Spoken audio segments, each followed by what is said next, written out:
आनंद श्री अद्वैत गदाधर शिवासादि गौर भक्त वृंद।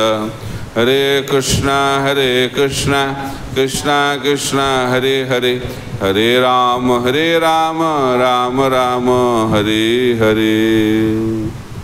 ओं नमो भगवते वासुदेवाय। ओं नमो भगवते वासुदेवाय। ओं नमो भगवते वासुदेवाय। नारायणं नमस्कृत्य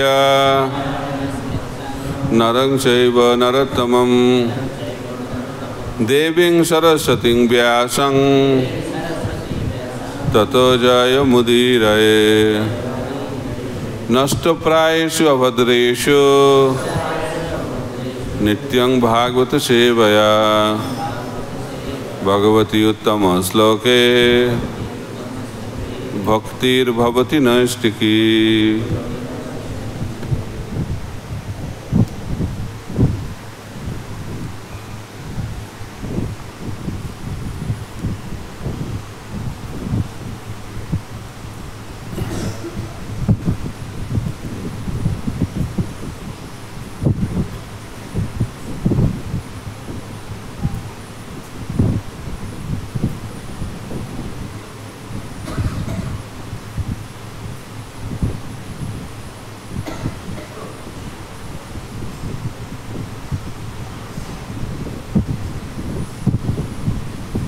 आज के আমরা শ্রীমদ্ ভাগবত সপ্তম স্কন্ধ দশম অধ্যায়, অধ্যায়ের নাম ভক্ত প্রবর প্রহ্লাদ, শ্লোক সংখ্যা 3।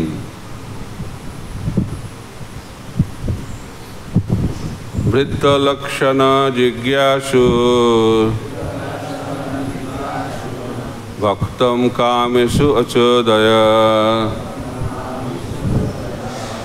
भवान् संसार बीजेषु हृदय ग्रंथिषु प्रभ।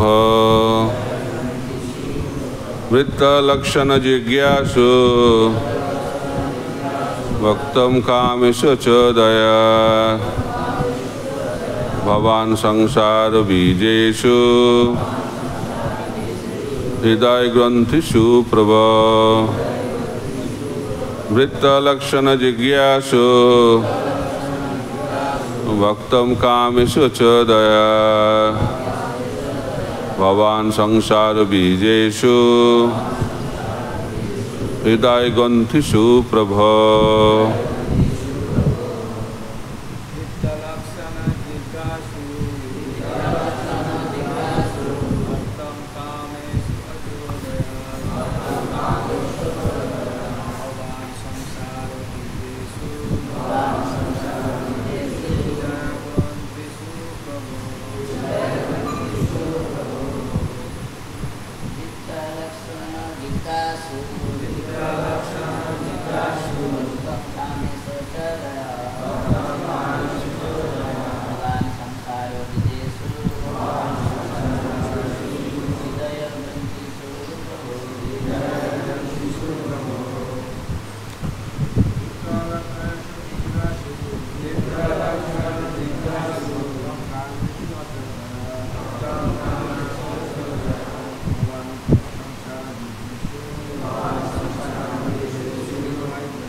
वृत्त लक्षण जिज्ञासु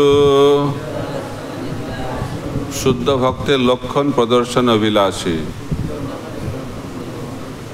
भक्तम भक्त कामेषु काम वासना प्रधान जड़ जगते अचोदयत प्रेरण करेছেন। भवान আপনি संसार बीजेषु এই জড় জগতে উপস্থিত থাকার মূল কারণ। হৃদয় গ্রন্থিষু সমস্ত বদ্ধজীবের হৃদয়ে রয়েছে যে জড়সুখ ভোগের বাসনা। প্রভো হে পরমারাধ্য ভগবান, অনুবাদ এবং তাৎপর্য শিল প্রভুপাদকৃত অনুবাদ। হে পরম আরাধ্য ভগবান, যেহেতু সকলের হৃদয়ে ভববন্ধনের মূল কারণরূপ কামবাসনার বীজ রয়েছে, তাই আপনি আমাকে শুদ্ধ ভক্তের লক্ষণ প্রদর্শন করার জন্য এই জড়জগতে প্রেরণ করেছেন। তাৎপর্য: ভক্তিরসামৃত সিন্ধু গ্রন্থে নিত্যসিদ্ধ এবং সাধনসিদ্ধ ভক্তদের বিষয়ে বিস্তারিতভাবে আলোচনা করা হয়েছে। নিত্যসিদ্ধ ভক্তেরা তাদের নিজেদের আচরণের দ্বারা ভক্ত হওয়ার শিক্ষা দেওয়ার জন্য বৈকুণ্ঠ লোক থেকে এই জগতে আসেন। এই জড়জগতের জীবেরা এই প্রকার নিত্যসিদ্ধ ভক্তদের কাছ থেকে শিক্ষা গ্রহণ করে ভগবদ্ধামে ফিরে যেতে আগ্রহী হন। নিত্যসিদ্ধ ভক্ত ভগবানের আদেশে বৈকুণ্ঠ লোক থেকে আসেন এবং তার আচরণের দ্বারা অন্নাভিলাষিতা শূন্য শুদ্ধ ভক্ত হওয়ার শিক্ষা প্রদান করেন। এই জড়জগতে আসা সত্ত্বেও নিত্যসিদ্ধ ভক্তরা কখনো জড়সুখ ভোগের প্রলোভনের দ্বারা প্রলোভিত হন না। এই প্রকার নিত্যসিদ্ধ ভক্তের এক আদর্শ দৃষ্টান্ত হচ্ছেন মহাভাগবত প্রহ্লাদ মহারাজ। প্রহ্লাদ মহারাজ দৈত্য হিরণ্যকশিপুর বংশে জন্মগ্রহণ করলেও কোনো প্রকার জড়সুখ ভোগের প্রতি কখনো আসক্ত ছিলেন না। শুদ্ধ ভক্তের লক্ষণ প্রদর্শন করার জন্য ভগবান প্রহ্লাদ মহারাজকে বৈষয়িক বর দানের দ্বারা প্রলুব্ধ করার চেষ্টা করেছিলেন, কিন্তু প্রহ্লাদ মহারাজ সেগুলি গ্রহণ করেননি। পক্ষান্তরে তিনি তার ব্যক্তিগত দৃষ্টান্তের দ্বারা শুদ্ধ ভক্তের লক্ষণ প্রদর্শন করেছিলেন। অর্থাৎ ভগবান তার শুদ্ধ ভক্তকে এই জড়জগতে প্রেরণ করতে চান না এবং ভক্তরাও এখানে আসার কোনো জড় উদ্দেশ্য থাকে না। ভগবান স্বয়ং যখন এই জড়জগতে অবতরণ করেন তখন তিনি জড় পরিবেশের দ্বারা প্রলুব্ধ হন না এবং এই জড়জগতে তার করণীয় কিছুই থাকে না।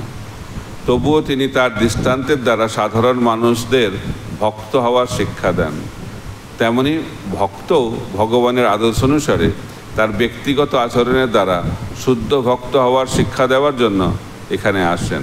তাই শুদ্ধ ভক্ত সমস্ত জীবের, এমনকি ব্রহ্মারও আদর্শ স্বরূপ হন। মুখম করতি বাচালম পঙ্গুলঙ্ঘায়তে গিরিং যৎকৃপাতমহং বন্দে শ্রীগুরুং দীনতারিণম পরমানন্দ মাধবম শ্রী চৈতন্য ঈশ্বরম। হরে কৃষ্ণ। তো আজকে আমরা শ্রীমদ্ ভাগবতের সপ্তম স্কন্ধের দশম অধ্যায় তৃতীয় শ্লোক থেকে আমরা আলোচনা করছি। তো এই অধ্যায়ের নাম ভক্তপ্রবর প্রহ্লাদ। তো প্রহ্লাদের চরিত্র অত্যন্ত গুরুত্বপূর্ণ। এই সপ্তম স্কন্ধে বিস্তারিতভাবে প্রহ্লাদের চরিত্র জীবন ব্যাখ্যা করা হয়েছে। চৈতন্য মহাপ্রভু যখন জগন্নাথপুরীতে থাকতেন, সন্ন্যাস নেওয়ার পরে তিনি জগন্নাথপুরীতে বসবাস করতে শুরু করেন। তিনি যখন জগন্নাথপুরীতে থাকতেন তখন প্রতিদিন ভাগবত শ্রবণ করতেন। কার কাছ থেকে শুনতেন? গদাধর পণ্ডিতের মুখ থেকে। কখনো টোটা গোপীনাথ মন্দিরে এবং কোনো সময় অন্যান্য জায়গাতেও বসে তিনি গদাধর পণ্ডিতের মুখ থেকে ভাগবত শ্রবণ করতেন। তা আমি শুনেছি প্রায় 3 ঘন্টা কমপক্ষে তিনি শ্রবণ করতেন প্রতিদিন। এবং যখন গদাধর পণ্ডিত জিজ্ঞেস করতেন মহাপ্রভুকে আজকে কি আলোচনা হবে, তো মহাপ্রভু বলতেন প্রহ্লাদ চরিত্র, ধ্রুব চরিত্র বারবার শ্রবণ করেছেন। 100-এরও অধিক বার তিনি শ্রবণ করেছেন। তো এই প্রহ্লাদ চরিত্র অত্যন্ত গুরুত্বপূর্ণ। কেন? কারণ 5 বছর বয়সে তিনি মহাভাগবত। তা আমরা ভাবি যে বয়স হলে ভালো ভক্ত হওয়া যাবে, বয়সটা বাড়লে আমি আরো বেশি সিরিয়াসলি ভজন করব। তো প্রহ্লাদ মহারাজের চরিত্র থেকে আমরা অনেক কিছু শিক্ষা লাভ করতে পারি। প্রথম, প্রহ্লাদ মহারাজকে আমরা অনুকরণ করতে পারি না, কারণ প্রহ্লাদ মহারাজ হচ্ছে নিত্য সিদ্ধ ভক্ত। এই শ্লোকে প্রহ্লাদ মহারাজ বলছেন, হে ভগবান, আপনি আমাকে পাঠিয়েছেন কিভাবে শুদ্ধ ভক্ত আচরণ করে সেই শিক্ষা এই জগৎকে দেওয়ার জন্য। তাই প্রহ্লাদ এই জগতের কোনো জীবাত্মা নয়। প্রহ্লাদ মহারাজ হচ্ছেন মহাভাগবত নিত্য সিদ্ধ ভক্ত। 3 ধরনের সিদ্ধি লাভ করা যায়। একটা হচ্ছে যারা নিত্য সিদ্ধ, চিরকাল তারা সিদ্ধ অবস্থায় রয়েছে, এনারা হচ্ছে নিত্য সিদ্ধ। সাধনার মাধ্যম দিয়ে যারা সিদ্ধি লাভ করেন তাদেরকে বলা হয় সাধন সিদ্ধ। আর ভগবানের অহৈতুকী কৃপা মাধ্যম দিয়ে কোনো রকম সাধনা ভক্তির পন্থা অবলম্বন না করেও বিশেষ বিশেষ ক্ষেত্রে কেউ কেউ সিদ্ধি লাভ করেন, তাদেরকে বলা হয়, সেই সিদ্ধিকে বলে কৃপা সিদ্ধি। প্রথমটা কি? নিত্য সিদ্ধ, তারপরে সাধন সিদ্ধ এবং কৃপা সিদ্ধ। তো এই জগতের সিদ্ধি লাভ করার পন্থা হচ্ছে সাধনা ভক্তি। সাধনা ভক্তি থেকে হয় রতির উদয়, রতি গাঢ় হইলে তারে প্রেম নাম কয়। তো এই জগতে সিদ্ধি লাভ করতে গেলে সাধনা ভক্তি আমাদেরকে অভ্যাস করতে হবে। সাধনা ভক্তি না করলে সিদ্ধি লাভ হবে না। সাধনা মানে সিদ্ধি লাভের পন্থা। তো প্রহ্লাদ মহারাজ তিনি হচ্ছেন নিত্য সিদ্ধ। আবার আচার্যরা ব্যাখ্যা করছেন সাধন সিদ্ধ স্বরূপেও তিনি এসেছেন। 2 প্রহ্লাদ একই স্বরূপে রয়েছে। প্রহ্লাদ তার নিত্য সিদ্ধ স্বরূপ, আর এই জগতে সিদ্ধি লাভ সাধনা করে সিদ্ধি লাভ করেও তিনি আবিষ্ট হয়েছেন কোথায়? নিত্য সিদ্ধ প্রহ্লাদ। তাই প্রহ্লাদ মহারাজ একটি বিশেষ চরিত্র শ্রীমদ্ ভাগবতে।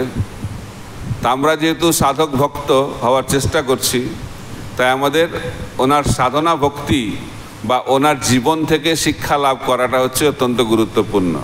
কারণ নিত্যসিদ্ধ যারা তাদের আচরণ হচ্ছে তারা সবসময় কৃষ্ণ ভাবনাময়। নিত্যসিদ্ধ মানে তিনি সবসময় কৃষ্ণকে স্মরণ করেন। এটা হচ্ছে নিত্যসিদ্ধ ভক্তের বা যারা সিদ্ধি লাভ করেছেন তাদের লক্ষণ। অনেকে আমরা বলি, ও আপনি শুদ্ধ ভক্ত। এটা বলাটা একদিক দিয়ে ঠিক আছে, কিন্তু এটা বলার আগে আমাদেরকে জানতে হবে শুদ্ধ ভক্তের লক্ষণটা কি। তো 2 ধরনের শুদ্ধ ভক্ত, একটা হচ্ছে সাধক শুদ্ধ ভক্ত, আর একটা যারা সিদ্ধি লাভ করেছেন সেই ধরনের শুদ্ধ ভক্ত। যারা শুদ্ধ ভক্তির অভ্যাস করেন তাদেরকেও শুদ্ধ ভক্ত বলা হয়, কিন্তু তারা হচ্ছে সাধক, তারা এখনো শুদ্ধ হয়নি।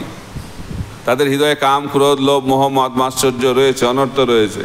তা সত্ত্বেও তারা শুদ্ধ ভক্ত কেন? তারা এই সমস্ত থেকে মুক্ত হয়ে শুদ্ধ ভক্ত হতে চায়, সেই কারণে তারা সাধনা করছে। সাধনার উদ্দেশ্যটা কি? সিদ্ধি লাভ করা। সাধনার উদ্দেশ্য হচ্ছে কৃষ্ণ প্রেম লাভ করা। সাধনার উদ্দেশ্য হচ্ছে এই জগতের বন্ধন থেকে মুক্ত হয়ে ভগবত ধামে চলে যাওয়ার যে অমূল্য সম্পদ কৃষ্ণ প্রেম ভক্তি লাভ করা। তাহলে সাধনা হচ্ছে। আমাদের ভাবা উচিত না সাধনা করছি তার মধ্যে কামনা বাসনা থাকলে কোনো অসুবিধা নেই। কামনা বাসনা নিয়ে সাধনা করলে সেটা সাধনা ভক্তি হলো না, সেটা কর্ম মিশ্রা ভক্তি হয়ে গেল, মিশ্র ভক্তি। আর কর্ম মিশ্রা ভক্তি, জ্ঞান মিশ্রা ভক্তির মাধ্যম দিয়ে কৃষ্ণ প্রেম পাওয়া যায় না। কৃষ্ণ প্রেম পেতে গেলে শুদ্ধ ভক্তির সাধনা করতে হবে, তাহলে কৃষ্ণ প্রেম পাওয়া যাবে। তাই প্রহ্লাদ মহারাজের জীবন থেকে আমরা সেই শিক্ষা লাভ করার চেষ্টা করব আজকে আলোচনা করে।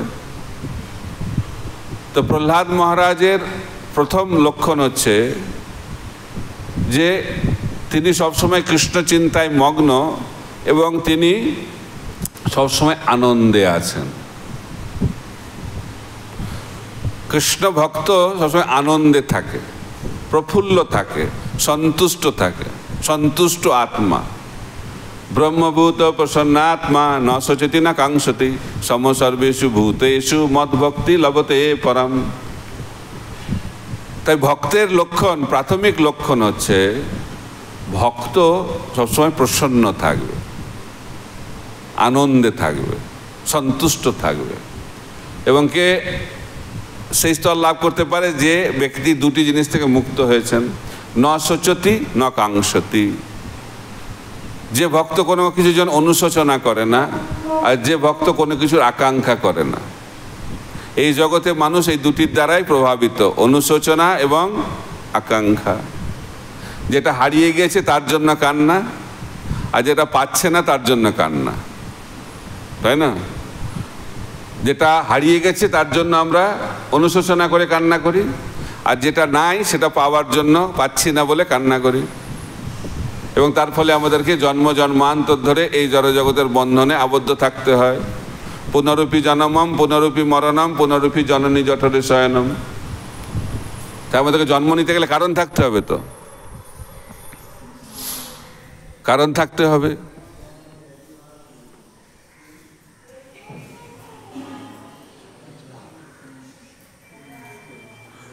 আমি বলবো না?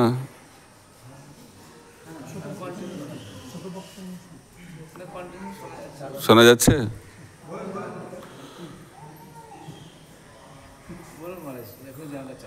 আমি কি বলছিলাম? অনুশোচনা এবং আকাঙ্ক্ষা থেকে মুক্ত হতে হবে। তা আমরা কি করি? কোনো কিছু হারিয়ে গেলে, যেটা ছিল চলে গেল বলে কান্না করি। কি কি চলে যায়? সব কিছুই চলে যাবে, কিন্তু যতদিন এই শরীরে আছি অনেক কিছু আমাদেরকে হারাতে হয়। যার টাকা আছে সে টাকা হারাতে পারে, ধন সম্পদ হারাতে পারে, বাড়ি গাড়ি, স্ত্রী, পিতামাতা, আত্মীয় স্বজন, অনেক কিছু হারাচ্ছি, কিন্তু অন্তিমে আরেকটা হারাতে হবে। সেটাকে আমাদের শরীরকে হারাতে হবে, মৃত্যু। আর কান্না করতে হবে। এই জগৎটা হচ্ছে কান্নার জগৎ। জন্ম হয় কিভাবে? কান্না করতে করতে। মৃত্যু হয় কিভাবে? কান্না করতে করতে। জীবনটা চলে কিভাবে? কান্না করতে করতে।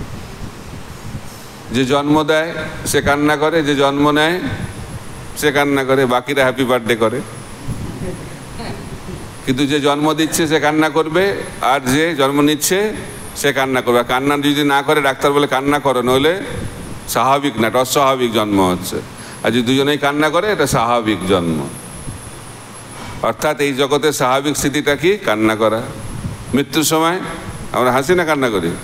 কান্না। আর যতদিন বেঁচে আছি এই শরীরে কান্না।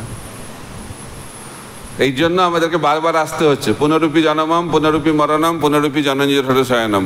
আমরা কেন কান্না করছি? কারণ ভাবছি আমরা হচ্ছি মালিক। হারিয়ে গেল কেন? হারিয়ে গেল কার হারিয়ে যায়? যার আছে তার হারাবে না। আমরা ভাবছি এটা চলে গেল, আমার ছিল চলে গেল, কিন্তু ভগবান বলছেন ভক্তারাং যজ্ঞ তপসাং সর্বলোক মহেশ্বরম সুহৃদাং সর্বভূতানাং জ্ঞাত্তামাং শান্তিমিচ্ছতি। কোন ব্যক্তি শান্তি লাভ করেন? যে ব্যক্তি জানতে পারেন সমস্ত কিছুর মালিক হচ্ছেন ভগবান। যদি সমস্ত কিছুর মালিক ভগবান হয় তাহলে আমাদের হারানোর কি আছে? কিন্তু আমরা কেন ভাবছি হারিয়ে গেল? কারণ আমরা স্বীকার করছি না যে ভগবান মালিক। মুখে বলছি, যখন ক্লাস দিচ্ছি, যখন প্রচার করছি, সব কিছুর মালিক ভগবান। তা আমি অনেক ভক্তের বাড়িতে যাই, জিজ্ঞেস করি এই বাড়িটা কার? ভগবানের এই বাড়ি। তো আমি বললাম, আমি যখন জিজ্ঞেস করি রেজিস্ট্রিটা কার নামে করেছেন, তখন মুখ চুপ। রেজিস্ট্রি নিজের নামে, ব্যাংক অ্যাকাউন্ট নিজের নামে, সবই ভগবানের। এই টাকাগুলো কার? ভগবানের। ভগবানের জন্য কিছু ব্যাপার করো না? না, ভগবানকে কি খেতে দেবে? বাতাসা দেবে, আর নিজে ভালো মন্দ খাবে, সবই তো ভগবানের।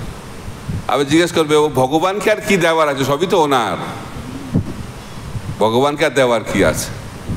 এইভাবে আমরা চালাকি করি ভগবানের সঙ্গে। আর যারা ভগবানের সঙ্গে চালাকি করবে, ভগবান তো সমস্ত চালাকের মহাচালাক। তাই আমাদেরকে এই চালাকির দ্বারা এই জগতেই জন্ম মৃত্যু জরা ব্যাধির চক্রে আবর্তিত হতে হবে বারবার। তাই এই অনুশোচনা আর আকাঙ্ক্ষা, এই দুটোকে যে ছাড়বে সেই ব্যক্তি কিরকম হয়ে যাবে? প্রসন্ন আত্মা। তো সেই প্রসন্ন আত্মা হতে গেলে আমাদেরকে ভক্তি করতে হবে। আর কি ধরনের ভক্তি? ভাগবতে সেটা ব্যাখ্যা করা হচ্ছে।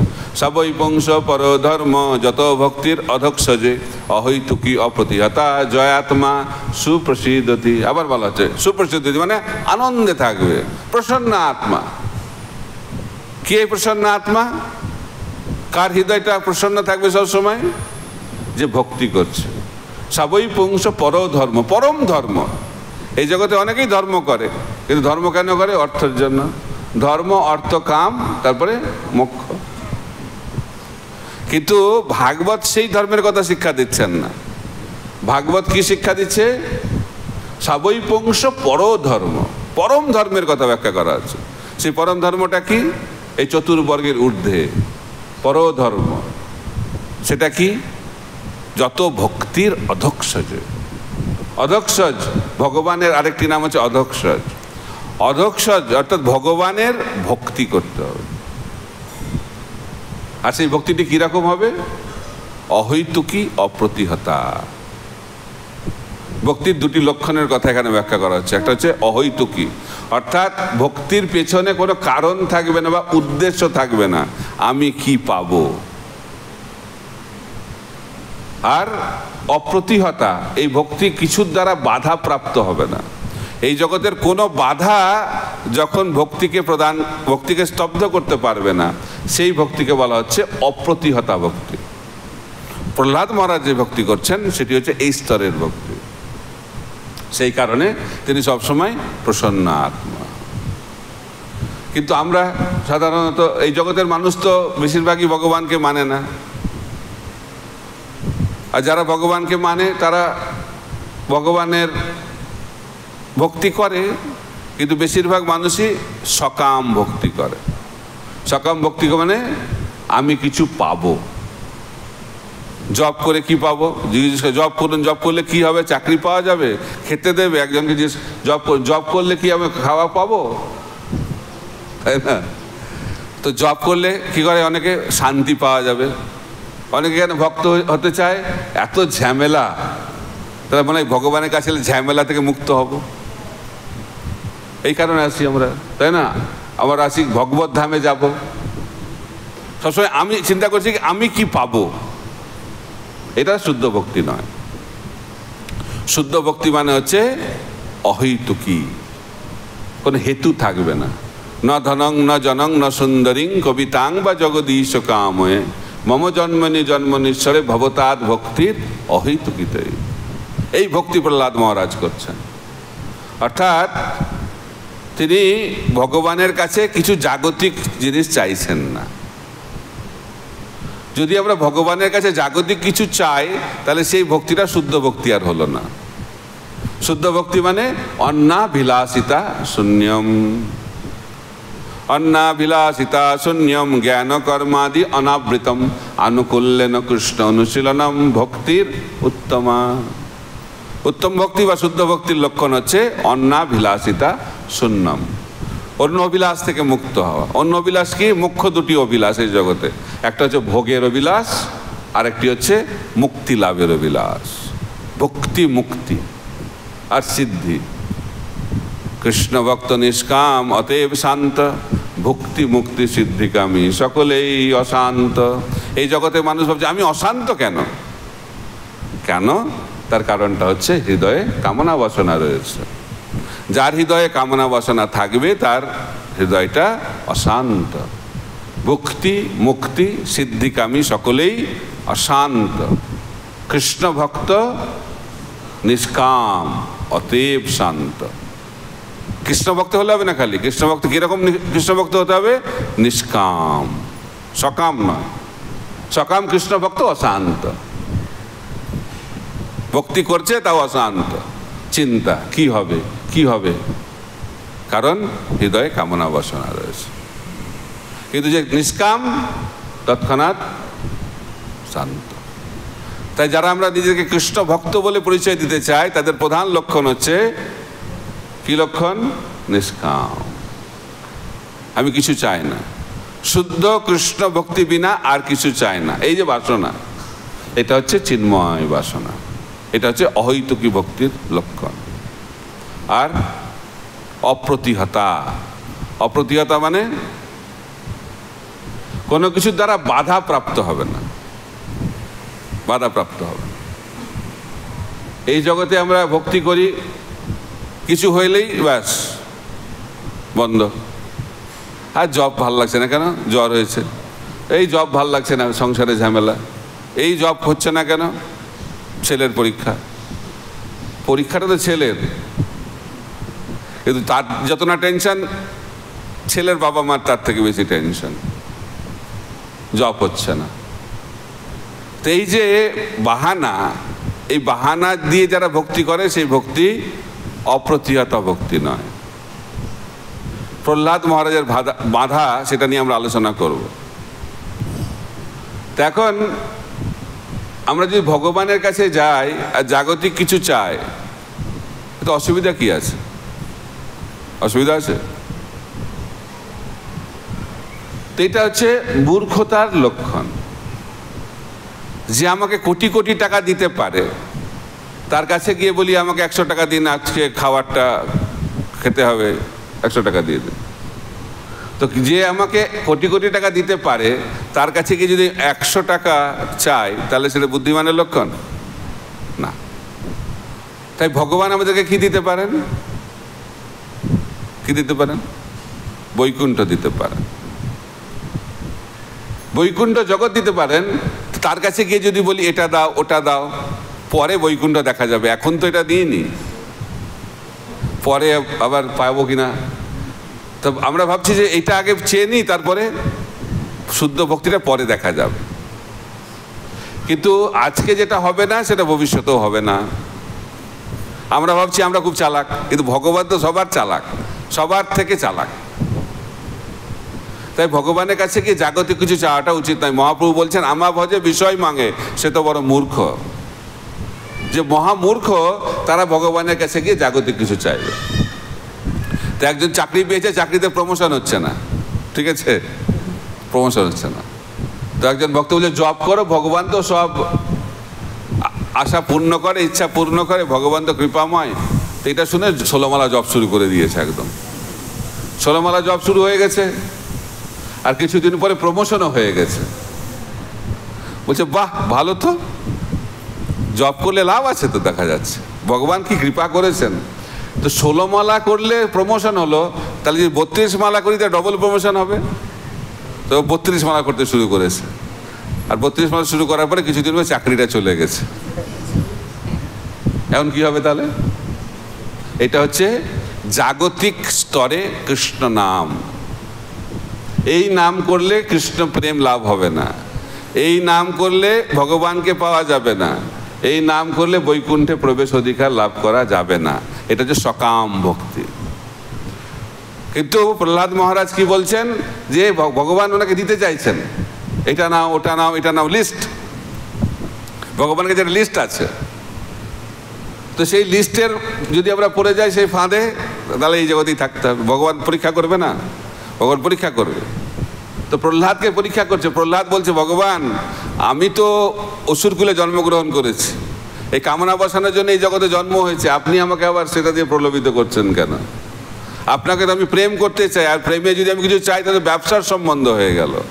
আপনার সঙ্গে তো আমি ব্যবসার সম্বন্ধ স্থাপন করতে চাই না, আপনার সঙ্গে আমি প্রেমের সম্বন্ধ স্থাপন করতে চাই। এটি হচ্ছে শুদ্ধ ভক্তের লক্ষণ। তাই প্রহ্লাদ মহারাজ শেখাচ্ছেন আমাদেরকে যে ভগবানের কাছে গিয়ে জাগতিক কিছু চাওয়াটা মূর্খামি। ধ্রুব মহারাজ বুঝতে পেরেছিলেন পরে। তিনি বললেন, যখন ভগবানকে দর্শন করছেন, বলছে আরে আমি তো হিরে পেয়ে গেছি, কিন্তু কাচের টুকরো চাইছিলাম। তাই ভগবানের কাছে গিয়ে কিছু জাগতিক বিষয় চাওয়াটা বাঞ্ছনীয় নয়। তাই আমরা যারা সাধনা করছি, যদি আমরা জাগতিক কিছু চাই, তাহলে আমরা সাধনা ভক্তি করার যোগ্যতা থেকে কি হলো, দূরে চলে গেলাম। সে আর যোগ্য ব্যক্তি থাকবে না, অযোগ্য হয়ে গেলাম। হৃদয়ে কামনা বাসনা থাকতে পারে, কারণ সেটি হচ্ছে সাধকের লক্ষণ, কিন্তু সেটা আমি চাই না। সেটা থেকে আমি মুক্ত হতে চাই, আমি কৃষ্ণ প্রেম পেতে চাই, আমি ভগবানকে সন্তুষ্ট করতে চাই, আমি আমার ইন্দ্রিয়কে কি বলে, ইন্দ্রিয়কে সন্তুষ্ট করতে চাই না। হে ভগবান, আমি আপনার ইন্দ্রিয়কে সন্তুষ্ট করতে চাই। এই যে বাসনা, এটি হচ্ছে সাধকের লক্ষণ। তাই প্রহ্লাদ মহারাজ আমাদেরকে শেখাচ্ছেন যে কিভাবে ভগবানের ভক্তি করব আর ভগবানের কাছ থেকে জাগতিক কিছু চাইব, সেটি বাঞ্ছনীয় নয়। তো এটা গেল অহৈতুকী অপ্রতিহতা। আর এই ভক্তি করলে কি হবে? জয়াত্মা সুপ্রসিদ্ধতি, আমরা আনন্দে থাকব, সবসময় আনন্দে থাকব। প্রহ্লাদ মহারাজ যেমন সবসময় আনন্দে থাকতেন। তো এখন অপ্রতিহতা ভক্তি, তার জ্বলন্ত উদাহরণ হচ্ছে প্রহ্লাদ মহারাজ। কি বাধা না উনি পেয়েছেন। আমরা বলি যে আমাদের জীবনে অনেক সমস্যা, এই সমস্যা ওই সমস্যা। তো প্রহ্লাদ মহারাজের কিরকম সমস্যা? ওনাকে ওনার নিজের বাবা, যে বাবা হচ্ছে তার ছেলেকে সবসময় ভালোবাসা দেয়, সেই বাবা, প্রহ্লাদ মহারাজের বাবা হিরণ্যকশিপু, ওনাকে কি করছেন? হত্যা করার চেষ্টা করছেন। আর হিরণ্যকশিপু তো কোনো সাধারণ ব্যক্তি নয়, অসাধারণ, অসাধারণ অসুর। দেবদেবতারা ওনার সব সেবক সেবিকা, কিচেনে রান্না করে দেবদেবতারা, তারপরে ঘর পরিষ্কার করে দেবদেবতারা। বোঝা যাচ্ছে? আইন বদলে দিয়েছে, ব্রহ্মাণ্ডের আইন বদলে দিয়েছে। পাপ করলে স্বর্গ, পুণ্য করলে নরক, সব বদলে গেছে। কিরকম ক্ষমতা, কি দাপট! ঘরে কি করে রান্নাঘরে সবজি কাটছে কে? দেবদেবতারা। চিন্তা করা যায়? খালি কথা বলতে হবে না, খালি একটু ভুরুটা ঘুরিয়ে দেবে, ব্যাস ভয়ে কাঁপবে সবাই। কি করতে হবে, কি করতে হবে, কি করতে হবে, এই অবস্থা যে দেবদেবতাদের। তো সেই হিরণ্যকশিপু প্রহ্লাদকে বলছে যে তুমি কি শিখেছ? তো প্রহ্লাদ প্রচার করতে শুরু করেছে বাবাকে। বলছে, হে অসুর শ্রেষ্ঠ, যারা এই সংসার জীবনে আছে তাদের কর্তব্য হচ্ছে এই সংসার ত্যাগ করে বনে চলে যাওয়া। অর্থাৎ হিরণ্যকশিপু বলছে রাজত্ব ছেড়ে বানপ্রস্থ নাও। বোঝা যাচ্ছে কিরকম ভয়ানক ব্যাপার। তো প্রথমে বুঝতে পারিনি কি হচ্ছে, হিরণ্যকশিপু বুঝতেই পারছে না কি হচ্ছে। বলছে বাচ্চা ছেলে কি না বলে, কিন্তু আবার বুঝতে পারছে যে এরকম কোথা থেকে শিখলো, কোথা থেকে শিখলো। তো ষণ্ডমর্ক তো ভয় পেয়ে গেছে, বলছে না না আমরা ওটাকে ঠিক করে নেবো, ঠিক করে নেবো, কোনো অসুবিধা নেই, বাচ্চা তো। এখন ষণ্ডমর্ক ভাবছে এগুলো কোথা থেকে শিখছে। স্কুলে যে ওর বন্ধুরা আছে তারাও বলছে এখানে তো কোনো টিচার আসে না, খালি তো এখানে ষণ্ডমর্ক পড়ায়, সেখানে তো কোনো ভক্তির কোনো ব্যাপারই নাই, ওখানে তো নাস্তিক্যবাদ শেখানো হয়, ধর্ম অর্থ কাম। তো এই শিক্ষার মধ্যে প্রহ্লাদ শিখলো কোথা থেকে? তো প্রহ্লাদ শিখলো, আমরা ভাবি ও কি করে আমরা প্রতিকূল পরিস্থিতিতে ভক্তি করব, আমার স্বামী আমাকে সাহায্য করে না, আমার স্ত্রী আমাকে সাহায্য করে না, ছেলে মেয়ে সাহায্য করে না, শ্বশুর শাশুড়ি সাহায্য করে না, আত্মীয় স্বজন হাসাহাসি করে। আরে প্রহ্লাদের জীবনটা দেখুন। আমরা ভাবছি যে ভক্তি করব অতি সহজে আমরা ভগবানকে পেয়ে যাব, ভক্তি করা তো সহজ নয়। ব্রহ্মাণ্ড ভূমিতে কোনো ভাগ্যবান জীব গুরুকৃষ্ণ প্রসাদে পায় ভক্তিলতা বীজ। ভক্তি করতে গেলে আমাদেরকে প্রতিকূলতার সম্মুখীন হতে হবে। কিন্তু আমরা কি ভাবি, ভক্তি করলে আর কোনো সমস্যা থাকবে না। এটা আর একটা সমস্যা। আমরা ভাবছি ও এত সমস্যা, সংসার এত ঝামেলা, কি ব্যাপার, চলো হরিনাম করি, হরে কৃষ্ণ হয়ে যায়, তাহলে আর কোনো সমস্যা থাকবে না। এই বাসনা নিয়ে অনেকে ভক্ত হয়। কিন্তু একবার এসেছে অনেক বছর আগে, মায়াপুরে একজন দেখা করতে এসে বলছে আমি আপনাদের আশ্রমে থাকতে চাই। আমি বললাম আপনি কি বিবাহিত? হ্যাঁ। ছেলে মেয়ে আছে? হ্যাঁ। তাহলে কি করে আশ্রমে থাকবেন, কেন আসবেন? বলছে না আর সংসার ভালো যাচ্ছে না, এত জ্বালা সংসারের, ভাবছি এখানে এসে সব জ্বালা থেকে মুক্ত হয়ে যাবে। তো এখন আমরা ভাবছি যে কৃষ্ণ ভক্ত হয়ে গেলে এই জগতে আর কোনো জ্বালা থাকবে না। কি মনে হয়? প্রহ্লাদের জীবন কি তাই শেখাচ্ছে আমাদেরকে? প্রহ্লাদের তো ঝামেলা বেশি হচ্ছে। কেন? কারণ সে কৃষ্ণ ভক্ত। কৃষ্ণ ভক্ত হলে ঝামেলা বাড়ে, কমে না। এটা শুনে আবার কেউ কৃষ্ণ ভক্ত হবে না আবার। তাহলে ভাবি তাহলে কৃষ্ণ ভক্ত হয়ে লাভটা কি? কৃষ্ণ ভক্ত হয়ে লাভ দেখলে কৃষ্ণ ভক্ত হওয়া যাবে না। কৃষ্ণ ভক্ত হলে কি লাভ? কৃষ্ণ ভক্ত হলে কৃষ্ণ প্রেম পাওয়া যায়, কৃষ্ণ ভক্ত হলে আনন্দের জীবন পাওয়া যায়।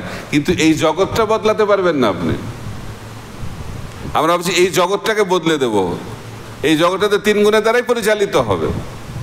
এই জগতে কি থাকবে? দুঃখ থাকবে, দুঃখালয়ম। কিন্তু যে ভগবানের শুদ্ধ ভক্ত প্রহ্লাদের মতো এই দুঃখের দ্বারা প্রভাবিত হবে না। যেমন সমুদ্রে যদি বলি ও সমুদ্র, এমন একটা সমুদ্র লাগবে যেখানে কোনো ঢেউ নেই, হবে?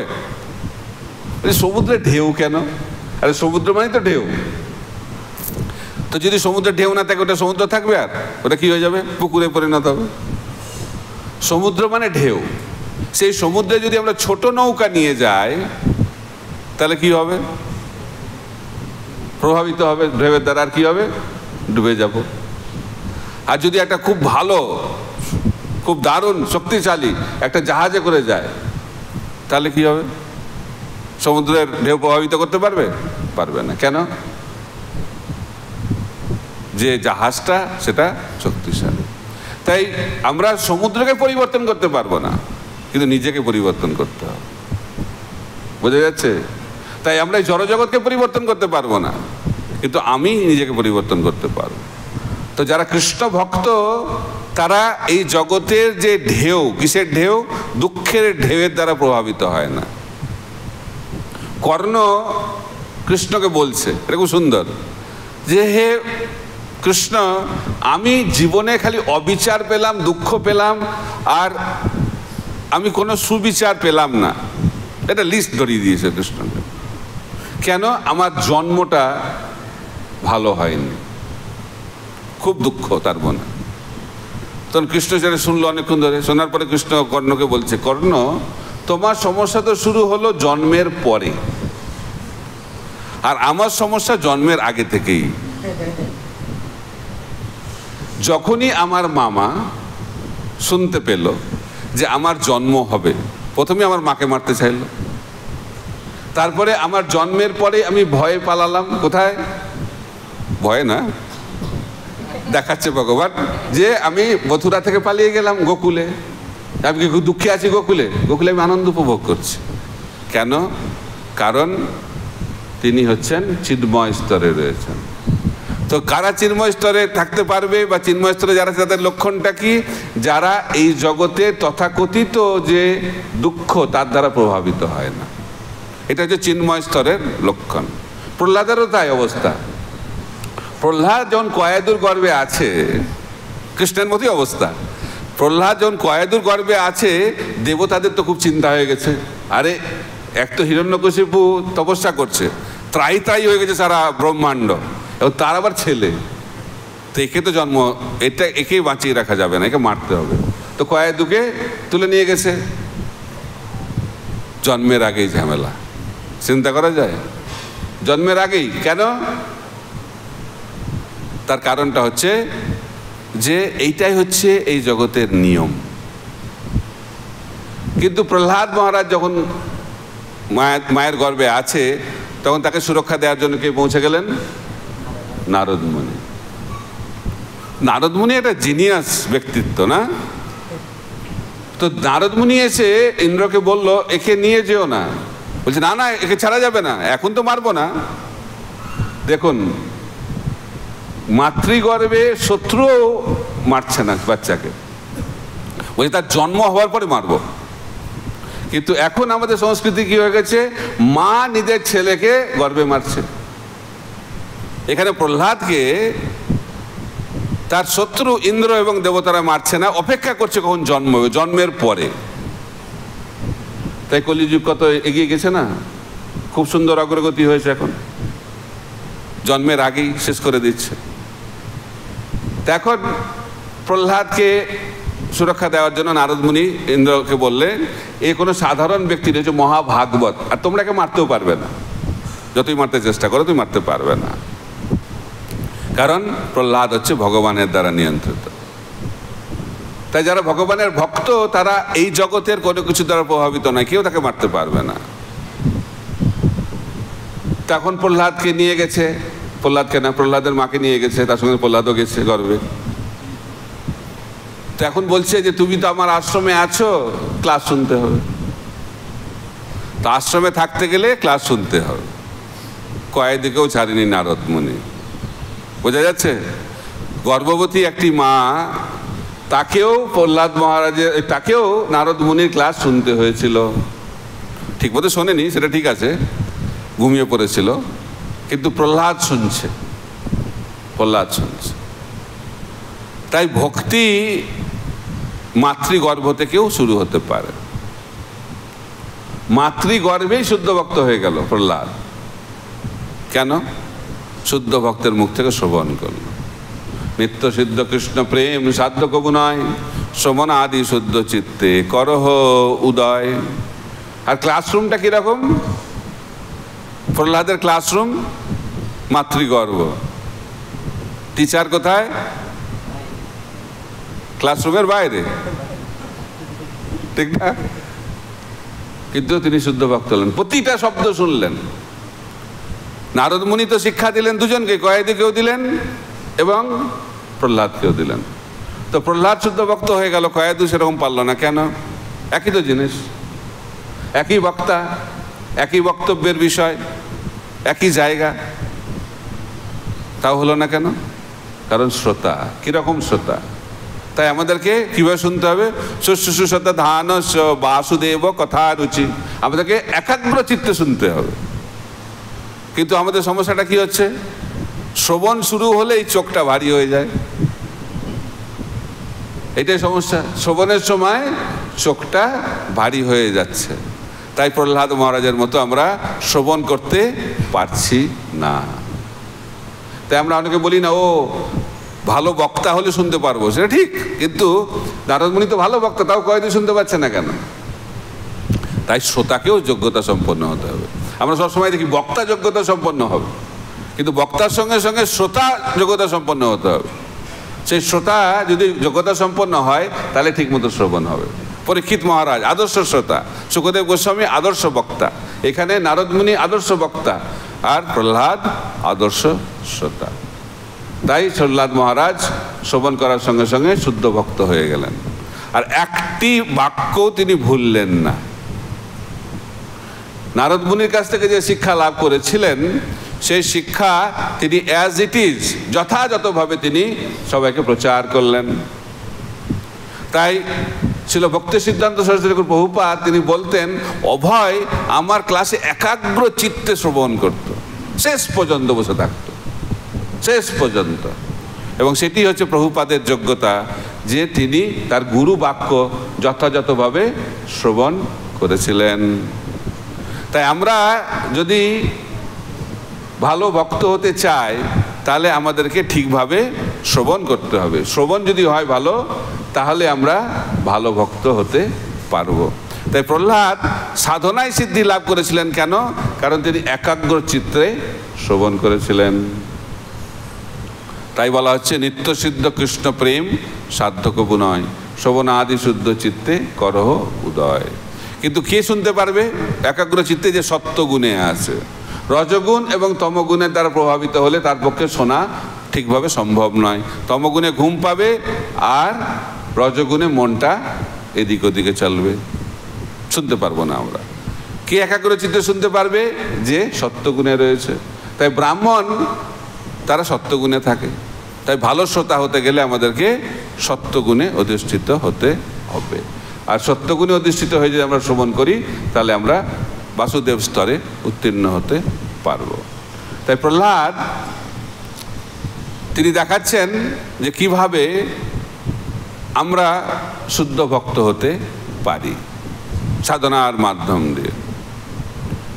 আর প্রহ্লাদের হৃদয়টা হচ্ছে ঈর্ষা শূন্য। যাদের হৃদয়টা ঈর্ষা শূন্য, তারাই ভগবানের কৃপা লাভ করে, তারাই ভাগবত শুনতে পারে, তারাই ভগবানের ধামে প্রবেশ অধিকার লাভ করতে পারে। তাই প্রহ্লাদের হৃদয়টা ঈর্ষা শূন্য, সেই জন্য তার হৃদয়টা হচ্ছে করুণায় পূর্ণ।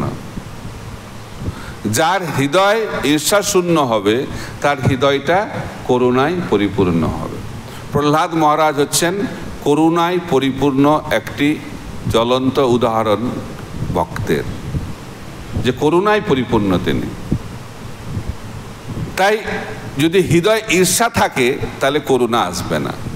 তাই ঈর্ষাপরায়ণ ব্যক্তি প্রচারক হতে পারবে না। কে প্রচারক হতে পারবে? যার হৃদয়টা করুণায় পূর্ণ। তো প্রহ্লাদ মহারাজ হচ্ছেন আদর্শ প্রচারক। কেন আদর্শ প্রচারক?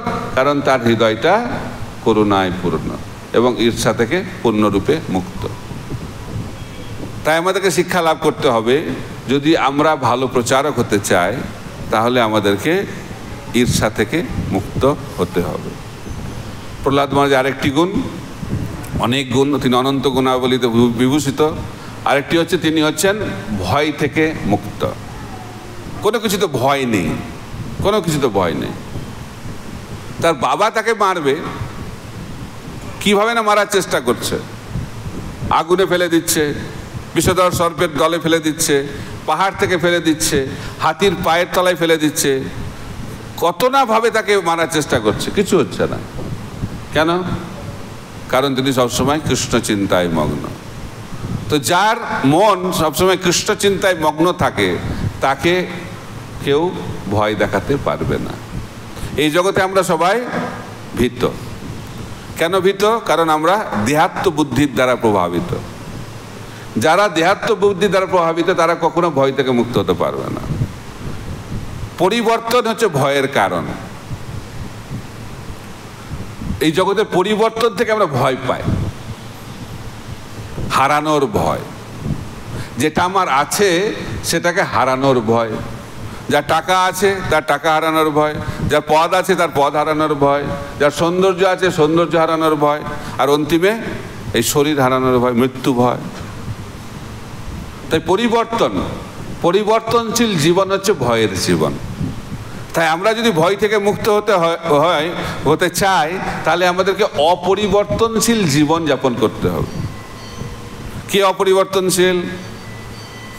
আত্মা অপরিবর্তনশীল, আত্মার কোনো পরিবর্তন হয় না। ভগবান অপরিবর্তনশীল, ভগবানের কোনো পরিবর্তন হয় না। আর ভগবানের সঙ্গে আমাদের সম্বন্ধ অপরিবর্তনশীল। তাই যখন কেউ কোনো জীবাত্মা যখন দেহাত্ম বুদ্ধি থেকে মুক্ত হয়ে ভগবানের সঙ্গে সম্বন্ধ স্থাপন করবে তখন সে সমস্ত ভয় থেকে মুক্ত হয়ে যাবে। তাই কৃষ্ণ ভক্ত সম্পূর্ণ ভয় থেকে মুক্ত।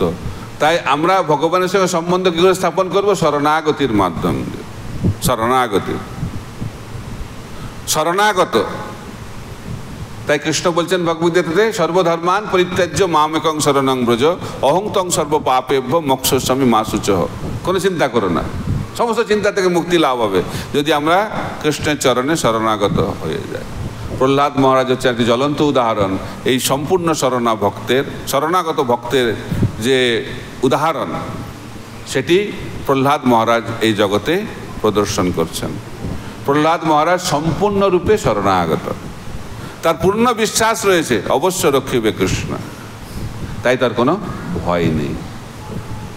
হিরণ্যকশিপুর মতো বাবার এত অত্যাচারের মধ্যেও তার কোনো ভয় নেই। কেন? কারণ তিনি কৃষ্ণের দ্বারা সুরক্ষিত। অভয় চরণ, যে ভক্ত অভয় চরণের শরণাগত, অভয় চরণের শরণ গ্রহণ করবে। অভয় চরণ মানে হচ্ছে কৃষ্ণের চরণ হচ্ছে অভয় চরণ। তো সেই চরণকে যখন আমরা আশ্রয় করব প্রহ্লাদ মহারাজের মতো, তখন আমরাও এই জগতের ভয় থেকে মুক্ত হয়ে যাব। আর যতদিন হৃদয়ে ভয় রয়েছে কৃষ্ণ ভক্তির আনন্দ আমরা উপভোগ করতে পারবো না, কৃষ্ণ ভক্তির আনন্দ আমরা পাবো না। তা আমরা ভক্তি করছি কিন্তু কৃষ্ণ ভক্তির আনন্দ পাচ্ছি না কেন? ভয় রয়েছে। ভক্তি করার পরেও চিন্তা কি হবে, গীতা পড়ার পরেও চিন্তা কি হবে, বয়স হলে কে দেখবে, যদি আমাকে এখান থেকে চলে যেতে হয় কি হবে। এই যে চিন্তা, এই চিন্তাটা হচ্ছে পরিবর্তনের জন্য। আমরা পরিবর্তনকে ভয় পাচ্ছি এবং এটার মুখ্য কারণ কি? দেহাত্ম বুদ্ধি। আর যে দেহাত্ম বুদ্ধি থেকে মুক্ত হয়ে যাবে তার এই পরিবর্তনের দ্বারা সে প্রভাবিত হবে না। এটা কোনো দর্শন দিয়ে হবে না, জ্ঞান দিয়ে হবে না, এটাকে আমাদেরকে উপলব্ধি করতে হবে। আমরা বলি না অভয়চরণ অভয়চরণ, অভয়চরণটা আমরা হব কি করে? যখন আমরা দেহাত্ম বুদ্ধি থেকে মুক্ত হব, ভগবান আমাকে দেখবে, ভগবান আমাকে সুরক্ষা প্রদান করবে, তাহলেই আমরা প্রহ্লাদ মহারাজের যে মনোভাব, প্রহ্লাদ মহারাজের যে সদ্গুণাবলী, সেগুলো আমরা লাভ করতে পারব। তাই প্রহ্লাদ মহারাজ এই জগতে এসেছেন, তিনি নিজেই বলছেন যে শুদ্ধ ভক্ত কিভাবে আচরণ করে সেই শিক্ষা দেওয়ার জন্য। তাই আমরা যদি শুদ্ধ ভক্ত হতে চাই, তাহলে প্রহ্লাদ মহারাজের জীবন থেকে শিক্ষা লাভ করতে হবে এবং সেই শিক্ষাটাকে আমাদের নিজের জীবনে প্রয়োগ করে প্রহ্লাদ মহারাজের পদাঙ্ক অনুসরণ করে আমরাও ভগবানের শুদ্ধ ভক্ত হওয়ার সৌভাগ্য লাভ করতে পারি। হরে কৃষ্ণ কৃষ্ণ কৃষ্ণ হরে হরে, হরে রাম রাম রাম হরে হরে। श्रील प्रभुपाद की जय। ग्रंथराज श्रीमद् भागवतम की जय। निताय गौर प्रेमानंदे। हरि हरि बोल।